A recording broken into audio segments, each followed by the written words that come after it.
8 class Jharkhand board term 2 exam. जी हाँ, 8 class Jharkhand board term 2 exam का पेपर आ गया विज्ञान का। देखिए आप ध्यान से, विज्ञान का पेपर किस प्रकार रहेंगे याद रखिए जरा सा। विज्ञान का पेपर का क्वेश्चन बताने से पहले भी इंपॉर्टेंट क्वेश्चन निपटारा करने से पहले जरा सा एक चीज़ आपको बता दें। बढ़िया से देखिए आप कि 1.5 घंटा आपका टाइम रहेगा एग्जाम में कितना, और हर सब्जेक्ट 6 सब्जेक्ट का एग्जाम होगा। और हर सब्जेक्ट का एग्जाम जो होगा अलग अलग दिनों में होगा, एक दिन छोड़ के एग्जाम होंगे। और याद रखिएगा जो एक दिन छोड़ के एग्जाम लेंगे तो हर सब्जेक्ट में जो एग्जाम होंगे टाइम कितना बजे से एग्जाम होंगे, 9:45 से 11:30 बजे डेली आपका जो एग्जाम होंगे एक दिन छोड़ करके इतना टाइम रहेंगे। इसमें 15 मिनट देखिए एक्स्ट्रा पढ़ने के लिए दे दिए गए एग्जाम में। 2022 8 क्लास टर्म 2 एग्जाम 2022 हर विषय का क्वेश्चन पेपर जो रहेंगे किस प्रकार के रहेंगे, जितना 6 सब्जेक्ट का एग्जाम लिया जाएगा और 6 सब्जेक्ट में 50-50 नंबर के रहेंगे। तो सर क्या 50 क्वेश्चन रहेंगे? जी नहीं, कितना क्वेश्चन रहेंगे आपको दिखा रहे हैं आपको, ठीक। 50 अंक का खाली नंबर, 50 नंबर का क्वेश्चन आंसर होगा, लेकिन 50 नंबर नहीं रहेंगे। देखिए 50 क्वेश्चन नहीं रहेंगे। देखिए जरा से आप अभी देखिए हम विज्ञान नहीं, हर यहाँ लिखे क्या, हर विषय का क्वेश्चन पेपर, हर विषय का क्वेश्चन पेपर 2022। तो हर विषय का क्वेश्चन पेपर रहेंगे अति लघु प्रश्न। अति लघु प्रश्न मतलब 2 अंक वाला प्रश्न रहेंगे, लघु मतलब 3 अंक वाला प्रश्न रहेंगे, दीर्घ मतलब हो गया 5 अंक वाला प्रश्न रहेंगे। तो 2 अंक वाला प्रश्न रहेंगे कितना, याद रखिए बहुत सारा क्वेश्चन रहेंगे, लगभग 7 या 8 क्वेश्चन रहेंगे, जिसमें से बोला जाएगा कि चुन के कितना बनाए, 6 क्वेश्चन ही बनाना आपको। और 3 अंक वाला क्वेश्चन भी रहेंगे कितना, 6-7 रहेंगे, जिसमें से बोलेंगे मतलब 7-8 रहेंगे, जिसमें से बोलेंगे 6 क्वेश्चन ही बनाना है आपको, ठीक। उसके बाद याद रखिए 5 अंक वाला क्वेश्चन भी रहेंगे कितना, लगभग 6-7 इसमें रहेंगे, जिसमें से आपको बनाना कितना है, 4 क्वेश्चन बनाना, कितना 4 क्वेश्चन बनाना है। तो देखिए 4 5 20 नंबर यहाँ होगा, और यहाँ 6 3 18 हुआ, और यहाँ 6 दूनी 12, तो 12 18 और 20 ये नंबर जोड़िए कितना नंबर हुआ, 50 नंबर हुआ। याद रखिए क्वेश्चन आपका कितना मिलेगा एग्जाम में, हर विषय में 6 क्वेश्चन, 6 कितना हुआ 12 क्वेश्चन और 4 क्वेश्चन। सेम ये इसी प्रकार अगर नहीं रहे, लेकिन याद रखिएगा इसी तरह मतलब 18 20 19 क्वेश्चन इसी तरह रहेंगे।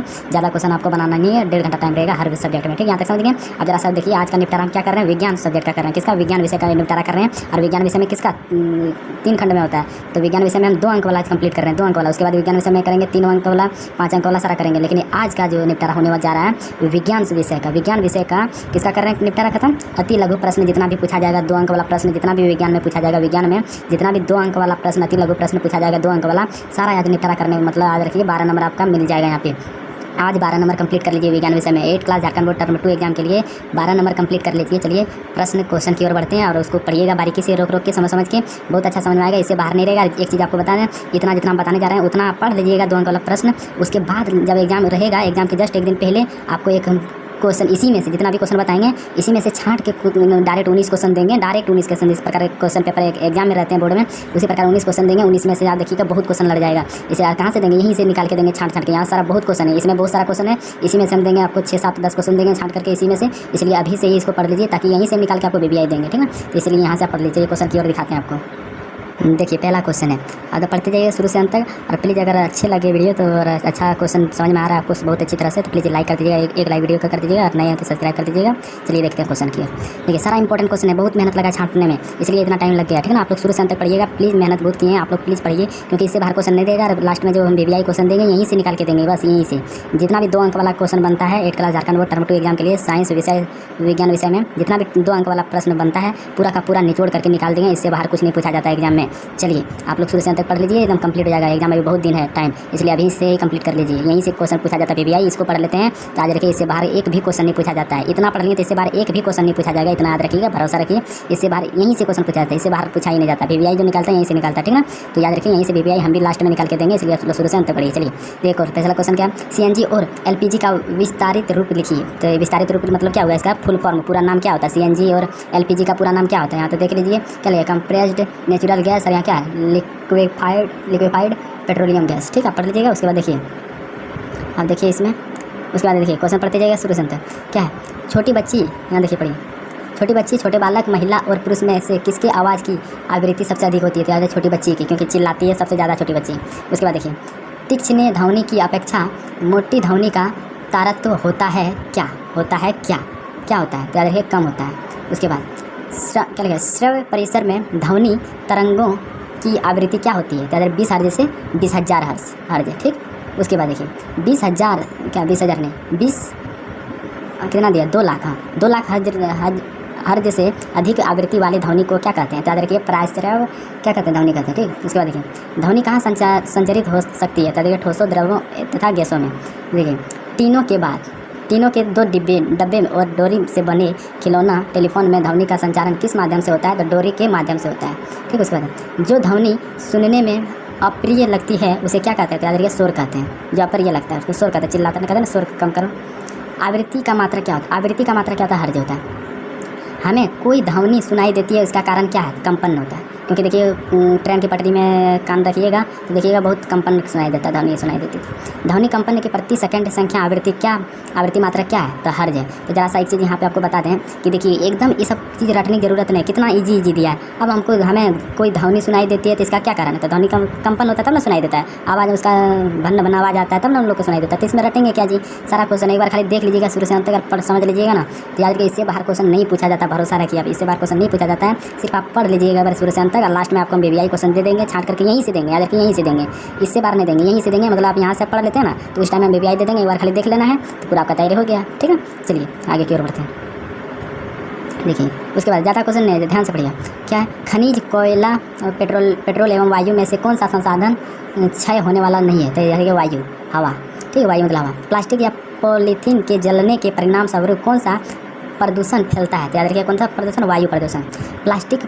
प्लास्टिक अपशिष्ट को पुनः चक्रित करने के लिए 4R सिद्धांत क्या है? तो कम उपयोग करना, पुनः उपयोग करना और चक्रित करना और पुनः प्राप्त करना। ये सारा क्या चारों है प्लास्टिक अपशिष्ट को पुनः चक्रित करने के लिए। ठीक, 4 सिद्धांत यही है। उसके बाद देखिए भूमि के अंदर आर्सेनोपाइरेट में पाए जाने वाले किस तत्व से भूमिगत जल विषाक्त हो जाता है? याद रखिए आर्सेनिक। ठीक ना। कौन सा पदार्थ प्राथमिक प्रदूषक है? याद रखिए कार्बन डाइऑक्साइड। कौन सी विषैली गैस श्वास के द्वारा शरीर में पहुंचती है? तो कार्बन मोनोऑक्साइड। याद रखिए कार्बन मोनोऑक्साइड।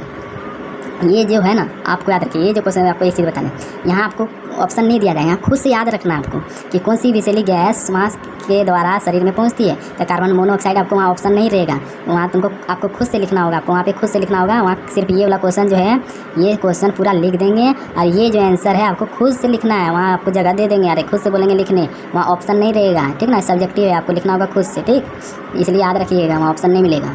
उसके बाद है वायुमंडल में सबसे अधिक मात्रा में पाई जाने वाली गैस है कौन सा? नाइट्रोजन है। उसके बाद देखिए यहाँ डैश दे दिया है, बोल रहा है इस जगह पर क्या भराएगा, और एक विषैली गैस है जो रक्त के फिर यहाँ किसका वहन क्षमता को घटा देती है। देखिए कार्बन मोनोऑक्साइड जो है यहाँ होगा, शुरू में कार्बन मोनोऑक्साइड होगा और यहाँ पे जो होगा किसका वहन घटा देती है? ऑक्सीजन की वहन क्षमता घटा देती है। ठीक, उसके बाद देखिए जो पदार्थ वायु को संदूषित करते हैं उन्हें क्या कहते हैं? तो प्रदूषक कहते हैं। ठीक, उसके बाद देखिए किसके द्वारा ओजोन परत का क्षय हो जाता है? तो देखिए CFC। ठीक ना। उसके बाद कौन सी गैस हरित प्रभाव वृद्धि के लिए जिम्मेदार है? Carbon dioxide, CO2। Carbon dioxide का फॉर्मूला क्या था? CO2। उसके बाद आपके शहर में सबसे कम प्रदूषक ईंधन के रूप में आप पेट्रोल, डीजल, CNG के में से किसका चयन करेंगे? तो देखिए CNG का। ठीक है, इससे कोई नुकसान नहीं होता है। उसके बाद देखिए ज़रा से देखिए, एक प्रकाश किरण समतल दर्पण पर 60 डिग्री के कोण पर आपतित होती है तो परावर्तन कोण क्या होगा? 60 डिग्री का होगा। जिस प्रकार आपतन होता है उसी प्रकार परावर्तन भी हो जाता है। सेम याद रखिए, प्रकाश समतल दर्पण में क्या होता है? जिस प्रकार आपतन होता है उसी प्रकार परावर्तन भी हो जाता है। ऐसे करके आता है, इधर से समतल एक शीशा नीचे रखें तो ऐसे आता है किरण, इसी तरह ऊपर चला जाता है। तो इसका मतलब यहाँ भी कौन 60 डिग्री, तो इधर भी क्या होगा? 60 डिग्री, दोनों बराबर होता है। ठीक, उसमें अगर दो समतल दर्पण 90 डिग्री के कोण पर रखे हो तो उनके बीच की वस्तु का प्रतिबिंब की संख्या कितनी होगी? तो अनगिनत। ठीक, कितना होगा? अनगिनत होगा, याद रखिएगा। उसके बाद समतल दर्पण किस प्रकार का प्रतिबिंब बनाता है? तो वास्तविक प्रतिबिंब बनाता है। उसके बाद एक प्रकाश किरण समतल दर्पण पर अभिलंब की दिशा में आपतित होती है, परावर्तन पश्चात प्रकाश किरण किधर जाएगी? तो अभिलंब की दिशा की ओर और आपतित किरण की दिशा की ओर जाएगी। ठीक, फिर नियमित तथा विसरित परावर्तन में कौन प्रतिबिंब बनाता है? तो याद रखिएगा नियमित तथा विसरित परावर्तन में पार्श्विक प्रतिबिंब बनता है। ठीक, उसके बाद देखिए एक अंतर का नाम बताएं जो परावर्तन के नियम पर आधारित है। तो देखिए परिस्कोप यंत्र। मानव नेत्र किस प्रकार का लेंस है? तो याद रखिए उत्तर लेंस। यहाँ गलत लिखा है, उत्तल होगा, यहाँ लॉ होगा, उत्तल लेंस। ठीक है, लॉ होगा, रॉ की जगह लॉ होगा। आइरिस में स्थित छोटे छिद्र को क्या कहते हैं?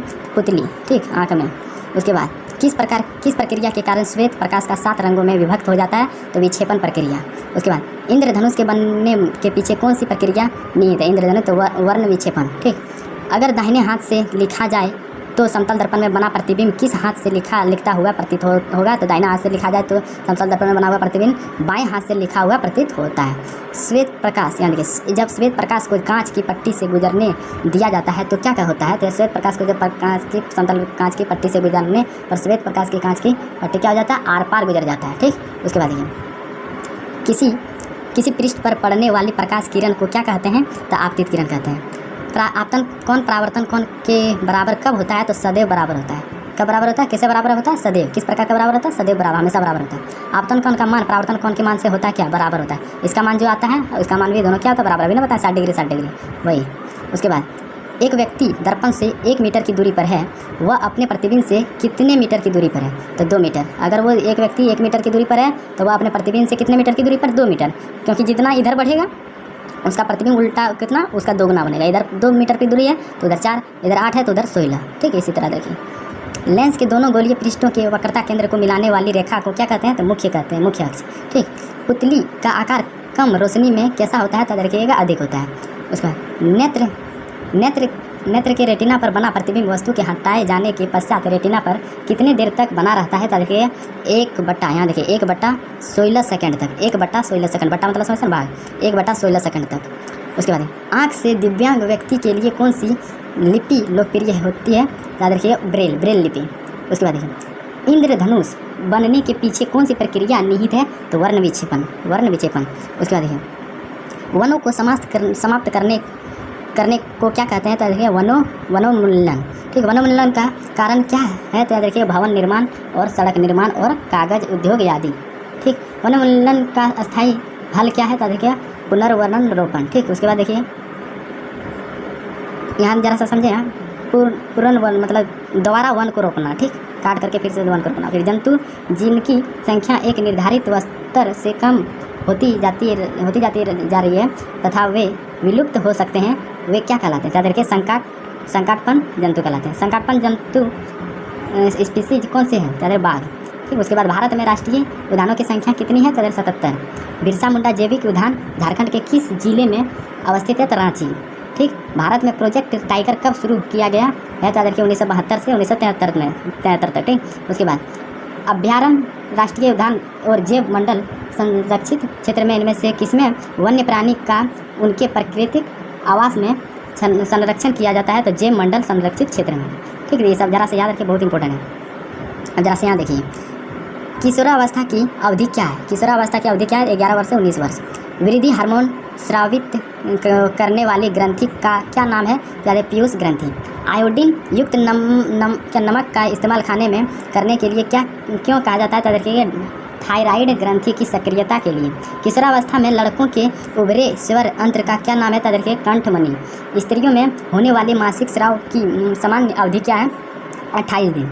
शारीरिक लंबाई में वृद्धि गौण लैंगिक, ये पढ़ लीजिए, बहुत बड़ा है, अभी पढ़ते टाइम लग जाएगा। देखिए उसका निम्नलिखित में से कौन सा आहार किशोर के लिए सर्वोत्तम है, तो देखिए रोटी, दाल, सब्जियां, फल, ठीक। उसके बाद देखिए उसके बाद है बाल बेयरिंग के उपयोग से घर्षण बढ़ता है, तो या घटता है, तो घर्षण क्या होता है, बढ़ता है। उसके बर्फ़ पर चलने पर आप क्या फिसल जाएंगे, क्यों, घर्षण कम होगा, क्योंकि बर्फ़ पर घर्षण कम होगा। और किसमें घर्षण न्यूनतम होता है, तो देखिए लोटनिक घर्षण। और याद रखिएगा, ये भी पढ़ लीजिए, बहुत बड़ा है, ठीक। बड़ा लाभ नहीं पढ़ पाएंगे अभी, चलिए आगे देखिए। यहाँ देखिए जरा सा कौन सा संपर्कित बल है, तो देखिए घर्षण बल। घर्षण से क्या उत्पन्न होती है, तो ऊष्मा। घर्षण पृष्ठों की किस पर निर्भर करता है, प्रकृति पर। उसके बाद घर्षण हमेशा लाभदायक होता है या हानिकारक, तो कुछ मामलों में हानिकारक तथा कुछ मामलों में लाभदायक, दोनों होता है। उसके बाद चिकने सतहों, याद रखिए चिकने सतहों की अपेक्षा घर्षण रुखड़े सतहों पर कम होता है अथवा अधिक, तो देखिए अधिक होता है। उसके बाद घर्षण, ये भी पढ़ लीजिएगा, बड़ा है। उसके बाद कैरम बोर्ड पर पाउडर छिड़कने पर घर्षण क्या होता है, कम हो जाएगा, यही सब पूछा जाता है। तेलीय सतह से घर्षण बढ़ता है या घटता है, तो याद रखिए घर्षण क्या होता है, घटता है। घर्षण क्या होता है, घटता है। बस इतना ही है, टोटल कंप्लीट हो चुका है, बस इतना ही पढ़ लीजिएगा। आपका एक भी क्वेश्चन इससे बाहर नहीं रहेगा एग्जाम में। अब इधर उधर मत भटकिए प्लीज़, आप बाद में नहीं बोलिएगा कि फेल हो गए हैं या फिर नंबर नहीं उठा। हम बार बार बता रहे हैं आपको, क्योंकि टर्म 1 में एग्जाम में भी लड़ाए थे, इस बार भी लड़ा रहे हैं, इसलिए आप लोग यहाँ तक पढ़ लीजिए। लास्ट जब एग्जाम नज़दीक आने लगेगा, उस टाइम में जब हम VVI देंगे ना, निकाल करके क्वेश्चन, मतलब कम क्वेश्चन छाँट के निकाल के देंगे, इतना ही 19 क्वेश्चन पूछा जाएगा, 18-19 क्वेश्चन, तो उतना ही छाँट के देंगे, तो यहीं से निकाल के देंगे। इसलिए आपको पहले ही बता दिए, इतना पढ़ लीजिए, यहीं से लास्ट में हम क्वेश्चन छाँट के जो इंपॉर्टेंट होगा निकाल करके दे देंगे। इसलिए अभी टोटल हम बता देंगे क्वेश्चन, तब तक आप लोग यहाँ से पढ़ लीजिए, कंप्लीट कर लीजिए। उसके बाद जब VVI देंगे खाली देख लीजिएगा, बस एग्जाम दे दीजिएगा, अच्छा से अच्छा नंबर आएगा, भरोसा रखिए। तो अगर अच्छा लगा तो प्लीज़ एक लाइक कर दीजिए, और नए हैं तो सब्सक्राइब कर दीजिए, दोस्तों में शेयर कर दीजिए। बस आज के लिए इतना ही, और नेक्स्ट वीडियो जल्दी आने वाला है। जय हिंद, जय भारत।